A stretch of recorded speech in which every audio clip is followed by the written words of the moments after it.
Alors, on a aimé, on n'a pas aimé Deadpool et Wolverine. Il y a que Dieu qui le sait pour le moment, mais à la fin de cette vidéo, vous saurez si j'ai aimé ou non. Et à la fin de cette vidéo, je saurai également si vous avez aimé ou non, puisque vous allez me le mettre en commentaire. Et ça, c'est beau. Donnez-moi votre avis en commentaire sur ce film. Je suis assez curieux. J'ai vu les premiers retours d'à peu près tout le monde. D'autres c'est du bien, d'autres c'est du moins bien, d'autres n'ont pas aimé du tout. Et ça, c'est étrange. Enfin bref, je suis curieux d'en discuter avec vous. Ça va être très cool. On va donc parler de Deadpool et Wolverine avec et sans spoiler. Vous l'avez vu au titre et vous l'avez vu certainement au timecode qui est en bas. On va donc commencer par la partie non spoiler où je vais pas tout vous divulguer. Et la partie spoiler après, on va se lâcher bien comme il faut. Voilà, vous avez capté l'idée avec quelques petites précisions en plus. On est parti. Pouce bleu, abonnement, bref, tu connais la gimmick pour parler de Deadpool et Wolverine. C'est parti. On va faire la bagarre. On va faire la bagarre. Ce film, qu'est-ce que j'en ai pensé? Je pense que si je devrais un petit peu me situer à la sortie du cinéma, j'étais un peu en mode je sais pas exactement où je me situe, etc. Parce que j'ai adoré le film. Qu'on se le dise, j'ai passé un très bon moment. J'ai eu le sourire jusqu'aux lèvres lors de certains événements. On en reparlera plus tard. Du coup, c'est exactement ce que je vous disais. On va pas glisser, il y a aucun risque, parce que je fasse du montage. Du coup, ça sera coupé si je glisse. Vous connaissez. On va revenir bien sûr en détail sur qu'est-ce que j'ai aimé et moins aimé, mais pour donner un peu une conclusion avant même de sortir la vidéo, j'ai adoré ce film. Mais, il y a un gros mais. Mais d'abord, avant de situer le mais, on va parler du film globalement dans ce que j'en ai pensé. Pourquoi j'ai aimé, pourquoi j'ai pas aimé. En fait, le film est assez simple, on va pas se mentir. Il n'y a pas une recherche trop élaborée. Et c'est ce que j'en attendais pas moins en fait. Je voulais pas un film qui me casse la tête. C'était pas le principe même du personnage. Donc j'avais envie déjà, premièrement, de retrouver Deadpool et l'âme de Deadpool. Est-ce que c'est une case qu'on peut cocher? Complètement. Cette case-là, on peut la cocher. Je trouve qu'on a retrouvé le Deadpool qu'on aimait. À un point près, c'est que je trouvais qu'à des moments, c'était juste montrer pour montrer qu'on avait le Deadpool qu'on aimait. Il y a certaines scènes, notamment qu'on voit dans le trailer, sans expliquer le pourquoi du comment. En fait, cette scène-là, elle ne sert pas à grand-chose. Elle sert uniquement à montrer que dans le Deadpool du MCU, il y aura toujours ces scènes-là un peu violentes, un peu sanguines, un peu tout ça. On a le Deadpool qu'on voulait, et peut-être qu'ils ont voulu trop prouver sur ça. C'était pas nécessaire, en tout cas, de prouver pour prouver. Là, vraiment, on a prouvé, voilà. Le retour de Wolverine, eh ben moi, je vais pas vous mentir, ça m'a beaucoup plu, cette tournure qu'on a pris autour de lui. Déjà, premièrement, parce que le film nous explique, point par point, absolument tout là où on en est. Et ça, c'est ce qui me manquait. Quand j'ai vu le variant de Wolverine qu'on voit dans le trailer, je me dis, putain, c'est quel Wolverine, de quel timeline, de quel machin, de quel truc, etc.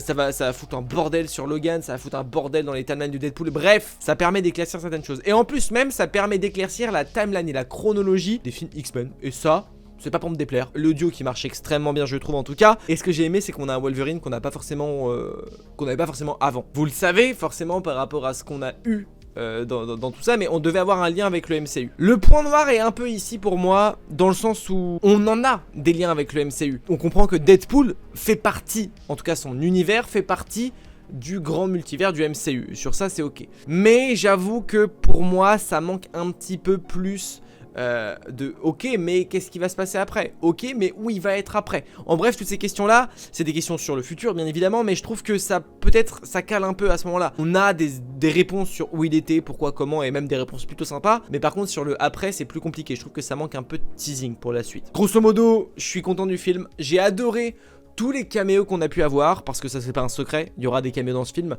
Vous l'avez vu au trailer, on voit déjà pas mal de personnages, on voit Lady Deathstrike, on voit pas mal de persos qui font partie du plan avec Cassandra Nova là justement. On les voit et il y en a d'autres sans vous les citer. Je trouve que contrairement à d'autres films, en fait pour moi Deadpool et Wolverine, si je pouvais le comparer, vous donner un petit peu envie ou non d'ailleurs, c'est un peu le multiverse of madness que moi j'aurais voulu. Le multivers on l'explore vraiment et on s'arrête vraiment à gauche, à droite, sur certains points, certains trucs, etc. C'est un peu vraiment ce voyage multiversel que je voulais. Bah je l'ai eu, alors entre gros guillemets voyage multiversel finalement, mais vous comprendrez après, quand vous verrez le film et dans ma partie spoiler. Mais voilà, c'est un peu le film que j'attendais de Multiverse of Madness au final, et c'est ce que j'ai eu dans Deadpool et Wolverine. Du coup, je suis assez content. En fait, je suis clairement content du film que j'ai eu, hein, de la proposition que j'ai eue. J'ai d'aimer, mais on en parlera un peu plus en spoiler parce que c'est plus compliqué. En bref, ce qu'il faut retenir de cette partie non spoiler, c'est que j'ai adoré le film, mais il y a un supplément ketchup sur une glace vanille dont je suis pas trop fan. Vous voyez ce que je veux dire ou pas? Le mélange n'est pas excitant. En bref, Deadpool et Wolverine, si vous n'avez pas encore vu, même si je doute parce que beaucoup l'ont vu, eh bien foncez le voir parce que ça reste tout de même un très bon film Deadpool. En plus, ça rentre dans le MCU. On a un listing énorme de refs au MCU. Ça, c'est génial. On explore des choses, on découvre des choses, on revoit des choses. Et ça, c'est beau. Voilà, c'est tout ce que j'ai à dire dans la partie non spoiler. Là, vous avez mon avis en étant pur. Maintenant, on va voir le Jordan impur. on va balancer un peu plus de choses, un peu plus d'indications, etc.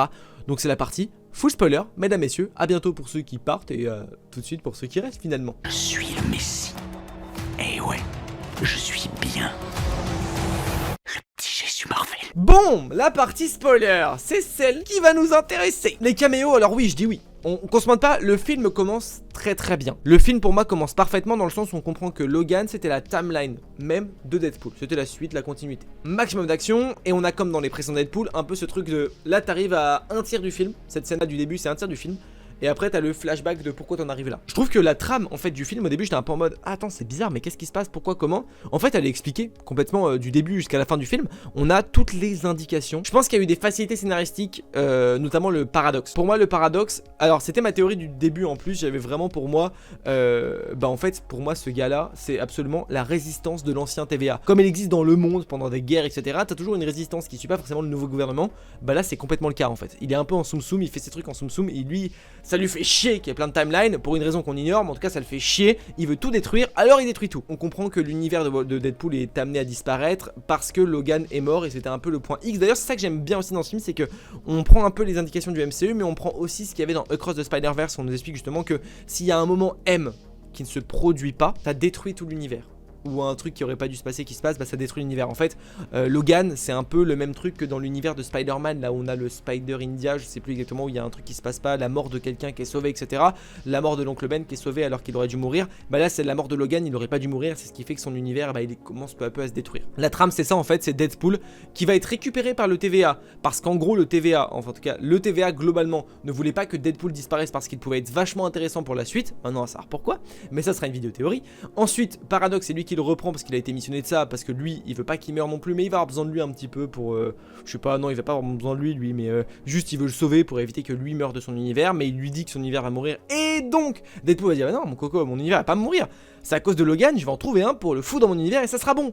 Bon, au final, alors ça marche sans marcher parce qu'à la fin on comprend que l'univers est sauvé pour une raison assez étrange. Alors soit c'est juste pour pas trop se compliquer, soit c'est le fait qu'il y a un Logan dans cet univers là qui permet de, peut-être, en vrai peut-être, et ça signifie que la X-23 est de retour dans son univers aussi. Si c'est la X-23 de... Même si c'est plus ou moins ce que j'ai compris, la X-23 du coup du film Logan qui est de retour dans l'univers de Deadpool. La trame du film est sympa, elle est pas trop prise de tête. Si je dois parler un peu des déceptions, alors Johnny Storm on en a pas parlé mais désolé, mais Chris Evans de retour dans Johnny Storm comme ça, par pitié, tous les jours. Mon caméo de rêve c'était Chris Evans dans la Torche Humaine. Là où je suis un peu déçu c'est qu'on s'est fait un peu avoir sur les Illuminati quoi. On a vraiment une Illuminati bis où le frérot il a sauté complètement. J'aurais aimé le voir notamment lors du combat avec Elektra, Blade, Gambit, X-23 c'était fou. Le Vortex Assemble là, il m'a fait rêver. Il m'a fait rêver, j'ai aimé, j'attendais ça, je l'ai eu, je suis content. Tu vois, je suis vraiment trop heureux. C'était trop cool, ça j'ai vraiment trop aimé. Il m'en fallait pas plus, c'est du fan service, mais moi je suis preneur, je suis client. Ils l'ont expédié parce qu'il fallait l'expédier, tu vois, et comme il a dit, ça coûte trop cher à lecteur.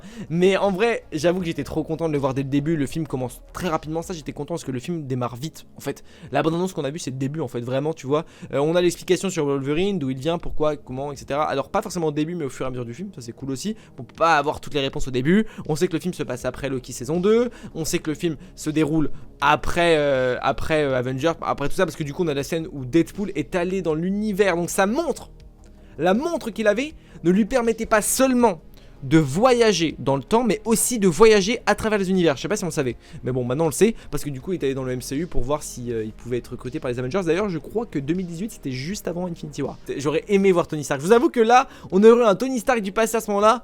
Je pense que j'aurais crié, tu vois. Déjà, Steve Rogers, j'ai entendu sa voix, je sais très bien que c'est lui. Après, je savais pas si c'était Captain ou la Torche Humaine. Dans le sens où, en fait, ils ont fait exprès ces bras là, on voit un peu les couleurs de l'Amérique. Je me dis putain, ah non, attends, ils ont fait ça. Et en fait, non, c'était la Torche Humaine, ce qui me va amplement, bien sûr. Je ne voulais pas plus. Les caméos pour moi sont tous réussis, ils sont utiles, ils sont cool. Même les méchants, ça fait plaisir de les revoir. Certains pyros, un peu d'importance aussi par rapport aux autres où on s'en fout complètement, ils sont tous morts égorgés. Elliot, pareil, ce film permet un peu de découvrir le néant et de voir que sur cette terre là, donc le Vortex s'appelait maintenant le Vortex, que cette terre là n'a pas uniquement un biome détruit quoi, il y a vraiment une forêt, du sable, de la neige, il y a une vraie météo, il y a un vrai... Enfin c'est une vraie planète en fait ce monde là, et on voit qu'il y a pas mal de choses, il n'y a pas juste des Loki en fait, il y avait un groupe de Deadpool, il y avait un groupe de mercenaires d'anciens films, parce que du coup eux on suppose que leur univers sont détruits et qu'ils ont été snappés, enfin pas snappés mais ils ont été dématérialisés et qu'ils sont arrivés là, donc je pense que leur univers eux sont détruits, c'est pour ça qu'ils sont plus ou moins là pour une raison, alors que je sais pas exactement mais c'est un peu les déchets du TVA. En vrai c'est très cool. Mais c'est vrai que ça manque un peu de teasing pour la suite. En fait, moi je m'attendais vraiment à ce qu'on a des liens avec le MCU, ça c'est évident. On a le TVA, on a en plus B15, je crois qu'elle s'appelle comme ça. On a des refs à Loki, alors sans citer son nom, mais on a des refs à lui, au nouveau fonctionnement du TVA, le néant, tout ça. Bref, en bref, il rentre vraiment dans le MCU, même si son univers reste là. J'aurais aimé voir Cassandra Nova réussir sa mission et voir qu'on est vraiment sur un big bad. Maintenant, elle est morte. Alors est-ce qu'elle est vraiment morte? Je sais pas, mais en tout cas, elle a voulu détruire l'univers, elle a pas vraiment réussi à détruire son univers, elle s'est détruite elle-même. L'association Deadpool Wolverine pour contrer ça, etc. Comme ça il meurt pas, c'est très cool, très sympa. Et alors moi j'avoue que j'étais en mode attends, ils vont peut-être vraiment crever. C'est bizarre, mais pourquoi pas, tu vois. Et en fait non, ils sont pas morts. Mais ceci dit, on a Cassandra Nova qui veut détruire l'univers. Et en fait j'aurais aimé qu'elle aille jusqu'au bout, que l'univers soit détruit, que elle ne soit pas détruite, et qu'en fait pour la suite, pour qu'on arrive jusqu'à Secret Wars, là ce serait Cassandra Nova qui aille d'un univers à l'autre pour le détruire avec justement ce fameux broyeur. Ça j'aurais kiffé. Bon du coup c'est pas du tout ça, mais j'aurais aimé. En vrai, ça aurait été une solution pour moi d'arriver un peu plus vite. Et grosso modo, en fait, le film n'a pas d'impact complet sur le multivers. On avance un peu dans le sens où pour moi la scène post-générique, elle est clairement là pour montrer que Deadpool retourne au TVA après et qu'il a un accès au TVA. Pour moi c'est vraiment ça, surtout que B15 dit on va se revoir, hein, bref un truc comme ça, on va peut-être avoir besoin de vous, restez pas très loin, on pourra vous contacter, etc. Je pense que le projet de Loki c'est vraiment pour moi de fonder des Avengers du multivers. J'aurais aimé une scène post-crédit qui les tisse concrètement. Là on est plus sur un truc un peu pas explicite en fait. Il nous manque un peu d'explicite. C'est ça que je trouve que c'est un peu manquant. On voit qu'ils restent ensemble dans le même univers, on voit qu'il y a X23, ok, tout ça, bref, mais ça manque un peu de ok, là on rentre dans le dur et Secret Wars approche, Avengers 5 approche. Là c'est là où pour moi ça manque un peu parce qu'on a, mais il faut surtout imaginer après plus que vraiment distinguer ce qui s'y passe. Enfin, faut distinguer ce qui s'y passe plutôt que vraiment que ce soit concret. En fait, la scène post-générique, il va dans le bureau des TVA, donc c'est-à-dire qu'il a encore accès au TVA pour nous montrer une vanne, etc. Donc en fait, pour moi, c'est du teasing léger avec un peu de troll comme on avait avant, avec le Johnny Storm qui juste il a balancé tout ce qu'il a dit, c'était cool, mais c'est vrai qu'en même temps, j'aurais aimé vraiment une scène post-générique impactante qui tease vraiment la suite. Ça le tease dans le sens où il va au bureau du TVA et donc il a accès. On va voir pourquoi maintenant, on va théoriser pourquoi il a encore accès au TVA et quel sera son but dans le futur. Mais on voit qu'il va vraiment avoir un intérêt. Mais j'aurais aimé avoir plus de teasing. Voilà, c'est l'idée. En conclusion à cette critique, j'ai aimé le film. Je dirais même que j'ai adoré. Je trouve ça vraiment très cool. Les caméos sont bons. Les personnages qui reviennent sont intéressants. C'est pas des personnages qui sont très appréciés. Au final, on aime bien les revoir ici. Deadpool est très cool. On reste dans un film Deadpool. Wolverine qui s'incruste vraiment bien avec Deadpool. On a vraiment un Wolverine grincheux comme on n'avait pas vraiment eu jusqu'alors. Enfin, on l'avait eu par mi-temps, mais là pour le coup, on a vraiment un Wolverine un peu grincheux du début à la fin. On a le Deadpool Assemble qui sert à rien pour moi. En vrai, qui était pas forcément utile. Cassandra Nova, elle était cool, mais peut-être un peu trop expédiée. Je trouve que elle manquait un peu d'intérêt. En fait, pour moi, dans ce film, il n'y a pas vraiment de méchant. Pour moi, le méchant, c'est la quête qu'ils ont. La quête de se dire qu'il faut sauver l'univers, son univers à lui. C'est un peu la seule quête qu'il y a pour moi. Le méchant, il est un peu secondaire, que ce soit Cassandra Nova ou Monsieur Paradox. En fait, c'est pas l'acte de Mister Paradox qui fait que. Alors, Cassandra Nova, à la fin, oui, mais dans le fond, son univers était quand même réduit à néant. Donc, en fait, ce qu'elle fait, c'est un peu pisser dans un violon. De base, ça sert à rien. Son univers est déjà presque cassé. À quoi ça sert, tu vois? Donc, en vrai, ça serait retarder l'échéance. Au final, il a réussi à le sauver pour une raison encore qu'on ignore un peu. Mais ça reste correct, ça reste très cool, c'est un très bon film Deadpool et Wolverine. Est-ce que je l'ai préféré aux autres? Je sais pas, en vrai, il faudrait que je le revoie pour vraiment avoir un avis définitif. Je pense que je l'ai préféré au 1, maintenant au 2, je sais pas exactement ce que j'ai vraiment apprécié le 2. J'attends de voir et de le revoir surtout. Mais en tout cas, c'est un très bon film, je passe un très bon moment. C'est le seul film Marvel de l'année, ça fait un peu chier. J'aurais aimé en avoir d'autres. Ça tisse des choses, ça monte des choses, mais pas suffisamment pour moi. Voilà, le point noir pour moi, il se situe vraiment là. Le mais, c'est dans le teasing trop léger pour moi du MCU pour la suite. J'aurais aimé qu'on avance un peu, en fait on passe les films, on passe les séries sans vraiment avoir encore trop d'enjeux. Et c'est dommage, mais ça reste en tant que film Deadpool, un très bon film Deadpool et j'ai vraiment adoré. Voilà, vous avez mon avis mesdames, messieurs. N'hésitez pas à me dire en commentaire vous ce que vous avez pensé de ce film. Le pouce bleu, le commentaire, en bref, vous connaissez un peu la gimmick. L'abonnement, bien sûr, on l'a oublié, mais l'abonnement, la cloche, c'est cool. On va parler, on va théoriser sur tout ça. Donc ça va être très cool. À bientôt. N'oubliez pas, mais de grands pouvoirs impliquent de grandes responsabilités. Je vous fais des bisous. Ciao.